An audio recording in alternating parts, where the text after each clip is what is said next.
Awesome awesome awesome welcome welcome welcome. स्वागत है आप सबका to this revision of the audit of local bodies. Sir ये local bodies कौन है, क्या है, ध्यान से समझना। तो इंडिया का फेडरल सिस्टम समझते हैं। सबसे पहले आती है सर सेंट्रल गवर्नमेंट यानी मोदी गवर्नमेंट जो पूरे इंडिया को देखती है, ठीक है। फिर आती है स्टेट गवर्नमेंट जो इंडिविजुअल स्टेट्स की रिस्पॉन्सिबिलिटी लेती है। बट सिटीज कहती है हमारा क्या हुआ, टाउन्स कहते हैं हमारा क्या हुआ, हमारा ख्याल कौन रखेगा। तो उसके लिए हम लेके आए concept of local bodies. In local bodies को आप अलग अलग नाम से जानते हो, यानी जो लोग बड़ी बड़ी सिटीज में रहते हैं उनके यहाँ होते हैं म्युनिसिपल कॉर्पोरेशन। उससे छोटी सिटीज यानी टीयर 2 सिटीज जो होती है वहां पे होते हैं म्युनिसिपल काउंसिल। अगर आप टाउन्स वाले एरियाज में चले जाओगे तो टाउन्स में क्या होते हैं सर, टाउन कमिटीज होती हैं और इसी तरह नोटिफाइड एरिया कमिटीज होती है। नोटिफाइड एरिया स्टेट्स वगैरह नोटिफाई करके चलते हैं, ठीक है सर। एंड आखिरी में आते हैं कैंट एरिया जहां पे आर्मी के लोग वगैरह रहते हैं, इसको बोलते हैं कैंटोनमेंट कमिटीज। तो ये 5 टाइप्स ऑफ आप ऐसा कह सकते हो नाम है किनके, म्युनिसिपल काउंसिल और एंटिटीज के, ठीक है सर। अब ये जो म्युनिसिपल अथॉरिटी है इनके 3 काम क्या है। 3 काम है। सबसे पहले टैक्स कलेक्ट करना, पैसा होगा तभी तो काम करेंगे। तो पैसा कलेक्ट करने के लिए ये लॉज एंड रेगुलेशन बनाते हैं, ठीक है सर। फिर जो खर्चा करते हैं 2 चीजों पे करते हैं, मेंटेनेंस और डेवलपमेंट। मेंटेनेंस और डेवलपमेंट मतलब आपके एरिया का ड्रेनेज सिस्टम तमीज से काम कर रहा है, आपके एरिया की रोड्स अच्छी बनी हुई हैं, आपके एरिया में पुल वगैरह अच्छे बने हुए हैं, ये सब चीजों की डेवलपमेंट और मेंटेनेंस ये सब ख्याल रखते हैं। Sanitation facilities, health care facilities, ये सारा काम इनका देखना होता है, ठीक है सर। अब हमारे पास आईसीआई जो सवाल पूछता है उस पर फोकस करते हैं। ये कहता है जो एक्सपेंडिचर म्युनिसिपैलिटीज और कॉर्पोरेशंस करती हैं इनको आप किन किन हेड्स में क्लासिफाई कर सकते हो। तो मैंने कहा सिंपल सी बात है, ये पब्लिक के लिए खर्चा कर रहे हैं, right. They are working for the public. तो सबसे पहले ये पैसा कलेक्ट करेंगे, तो पैसा कलेक्ट करने के लिए भी खर्चा लगता है, तो उसको कहते हैं जनरल एडमिनिस्ट्रेशन और रेवेन्यू कलेक्शन। अब पब्लिक के खर्चों पे आ जाओ सर, ये करते हैं पब्लिक की सेवा। किसी बच्चे ने एक बहुत ही अच्छा पॉइंट बताया था कि ये क्या करते हैं, पब्लिक की सेवा। पब्लिक की सेवा का क्या मतलब है, पब्लिक की सेफ्टी, ठीक है सर। एजुकेशन, डब्ल्यू का क्या मतलब था, public works and general administration. इस तरह से हमने पब्लिक की सेवा ध्यान रखी थी। साथ ही साथ आप पब्लिक की हेल्थ का भी ख्याल रख सकते हो। एंड लास्ट में हमने बोला बाकी इंटरेस्ट पेमेंट वगैरह कंसीडर कर सकते हो। तो ये सारे के सारे पॉइंट्स इसमें आ जाते हैं, ठीक है सर। फिर ये डिफरेंट टाइप्स ऑफ टैक्सेस वगैरह कलेक्ट करते हैं, इस पार्ट को बस रीड कर लेना। Then comes the next question जो आईसीआई पूछता है, डिफरेंट टाइप्स ऑफ ग्रांट्स जो आपको स्टेट से मिलती हैं। तो इनके 2 तरीके हैं पैसे कमाने के। एक तो लोकल एरियाज में टैक्सेस लगा के पैसे कमाते हैं जिसको ऑक्ट्रॉय बोलते हो, प्रोफेशनल टैक्स बोलते हो। और जो बाकी पैसा कम बचता है उसके लिए स्टेट गवर्नमेंट इनको फंडिंग देती है, ग्रांट्स देती है। 3 तरह की ग्रांट है। पहली 2 ग्रांट तो बड़ी सिंपल है, जनरल ग्रांट और स्पेसिफिक ग्रांट। जनरल ग्रांट का क्या मतलब है, सिंपल सी बात है, जो इनके खर्चे और जो इनका रेवेन्यू उसके बीच का जो गैप है, जो इनके नीड्स हैं और जो इनके पास रिसोर्सेज है उसके बीच का जो गैप है उसको फिल करने के लिए जनरल ग्रांट मिलती है, ठीक है सर। स्पेशल ग्रांट किस लिए मिलती है, स्पेशल सर्विसेज देने के लिए, स्पेशल प्रोजेक्ट्स के लिए, ठीक है sir, for the performance of certain task and certain services.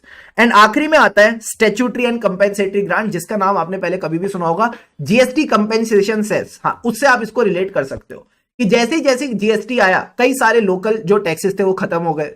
तो क्योंकि वो टैक्सेस खत्म हो गए तो लॉस ऑफ रेवेन्यू हुआ। तो लॉस ऑफ रेवेन्यू को कंपेंसेट करने के लिए स्टेट इसको ये ग्रांट देता है, इसको कहते हैं स्टैट्यूटरी एंड कंपेंसेटरी ग्रांट। तो 3 तरह की ग्रांट क्या हो गई, जनरल ग्रांट, स्पेशल ग्रांट या स्पेसिफिक ग्रांट, या इसको बोल दो स्टैट्यूटरी एंड कंपेंसेटरी ग्रांट। फिर हमने एक बड़ा अजीब सा और मजेदार, मुझे नहीं पता है दोनों वर्ड साथ में कैसे यूज कर रहा हूं मैं, बड़ा अच्छा टॉपिक था, फाइनेंशियल एडमिनिस्ट्रेशन। बड़ा लॉजिकल टॉपिक है कि आप फाइनेंसेस को कैसे एडमिनिस्टर करते हो। तो सबसे पहली चीज, पूरा देश फाइनेंसेस को कैसे एडमिनिस्टर करता है सर, बजट बना के। There is the proper budgeting through which the finances are administered. तो बजटिंग जैसी मैं बोलूंगा आपको बोलना है, इसमें ट्विन कंसीडरेशंस होती हैं। क्या होती हैं, ट्विन कंसीडरेशन, कि फाइनेंसेस को कंट्रोल करो उसके लिए आप एक्सपेंडिचर को कंट्रोल करो। तो ये कहता है financial accountability and control of expenditure. अब हेडिंग वाइज चलना, पहली चीज जो आपको ध्यान रखनी है वो है ये जो बजटिंग है इसका ऑब्जेक्टिव क्या है, ठीक है। What is the objective of budgeting. तो बजटिंग में कुछ नहीं होता, आप डिसाइड करते हो आपकी इनकम क्या होगी और आपकी स्पेंडिंग क्या होगी। तो you will consider the funds which are raised and the monies which are spend. Whatever spending will be there, ये आपकी लिमिट में होनी चाहिए। लिमिट कौन सी, जो आपको ऑथोराइज्ड है, जो आपकी सैंक्शन लिमिट है, ठीक है सर। अब आ जाओ बजटिंग करते क्यों है, why do we do the budgeting. Sir ये डिसाइड करने के लिए हमारी इनकम आएगी कहां से। तो एक गवर्नमेंट की इनकम कहां से आती है, टैक्सेस के लिए। ओ, टैक्सेस के लिए आपको क्या लगाने पड़ते हैं, रेट्स लगाने पड़ते हैं। अब जो टैक्सेस कलेक्ट होंगे उतना ही आप खर्चा कर सकते हो, यानी there will be a ceiling on the expenditure. तो just go with the flow. अब हो गया पहले तो वाई, अब बताओ how do we do the budgeting? Sir proper accounting format बना के। क्या इनका जो अकाउंटिंग फॉर्मेट में अकाउंटिंग हेड्स है ये स्टेट से डिफरेंट हो सकते हैं? हाँ सर हो सकते हैं।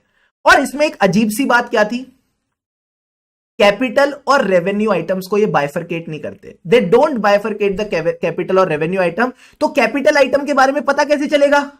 सर उनको ये एज अ एक्स्ट्राऑर्डिनरी आइटम दिखा देते हैं। तो ये कहते हैं there is no strict separation between revenue and capital item, so हम हेड डालते हैं एक्स्ट्राऑर्डिनरी आइटम ताकि हम कैपिटल ट्रांजेक्शन को दिखा सके। एंड लास्ट पॉइंट वो स्पेशल फंडिंग होती है, स्पेशल बजटिंग होती है, किसके लिए? एजुकेशन और हेल्थ केयर फैसिलिटी। फिर हमने 2 पॉइंट डिस्कस करे सर, क्या ऊपर में से ही निकाल लिए, एक्सपेंडिचर कंट्रोल और अकाउंटिंग सिस्टम। एक्सपेंडिचर कंट्रोल और अकाउंटिंग सिस्टम। एक्सपेंडिचर कंट्रोल का पॉइंट बड़ा सिंपल था सर, क्या जो सेंट्रल और स्टेट गवर्नमेंट है इनका काम सही चलता है? बताओ क्यों?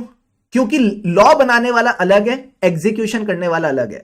There is a clear demarcation between the person preparing the law, that is the legislation, and the execution.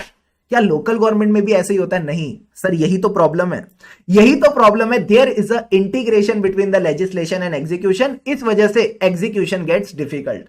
तो इसका सॉल्यूशन क्या है? मैंने कहा बड़ा सिंपल है, इस पे नजर रखने वाला कोई चाहिए। ये लोग गलत तरीके से पैसे को यूज ना कर ले तो इसके लिए नजर रखने वाला कोई चाहिए। तो स्टेट गवर्नमेंट इसका एक्सटर्नल ऑडिट करा के चलेगा। अच्छा, स्टेट गवर्नमेंट की एक विंग होती थी सर, उसका नाम क्या होता था? हम अगले टॉपिक में पढ़ेंगे,